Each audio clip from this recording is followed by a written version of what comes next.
এক ছিল রাখাল, নাম তার মোহন। মাঠে সে তার গরু চড়াতো। সে তার গরুদের খুব ভালোবাসত। তাদের সঙ্গে খেলা করত। মোহন রোজ সকালে তার গরুদের নিয়ে মাঠে আসত। একদিন বিকেলে সে বাড়ি ফেরার সময় হঠাৎ দেখল তার একটি গরুকে খুঁজে পাওয়া যাচ্ছে না। মোহন খুব চিন্তায় পড়ল। সে গরুটিকে খুঁজতে শুরু করল। মোহন সারা মাঠ খুঁজে দেখল, কিন্তু গরুটিকে কোথাও দেখতে পেল না। হঠাৎ তার মনে পড়ল, গরুটি মাঝেমধ্যে নদীর ধারে যায়।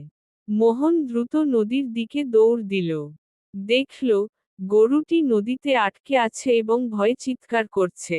মোহন আর কিছু না ভেবে নদীর দিকে ছুটে গেল। কিন্তু সে দেখল, নদীর পাড়ের মাটি এতটাই নরম যে তার একার পক্ষে টেনে তোলা সম্ভব নয়।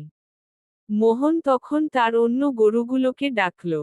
তারা এসে দেখল যে তাদের বন্ধু জলে পড়ে আছে। মোহন তখন বুদ্ধি বার করল এবং মোহন একজনের লেজের একজনের গলায় বেঁধে দিল এবং শেষের গরুটির লেজ, জলে পড়ে থাকা গরুটির মুখে দিল। মোহন তার অন্য গরুগুলোকে টেনে ধরে চিৎকার করে বলল, টানো। তারা সবাই মিলে একসঙ্গে জোরে টান দিল। মোহনও তাদের সঙ্গে টানতে লাগল। অনেক চেষ্টা করার পর গরুটিকে ধীরে ধীরে কাদা থেকে বেরিয়ে এলো। সে কাদা থেকে বেরিয়ে এসে মোহনকে ধন্যবাদ জানালো। মোহন গরুটির মাথায় হাত বুলিয়ে দিল।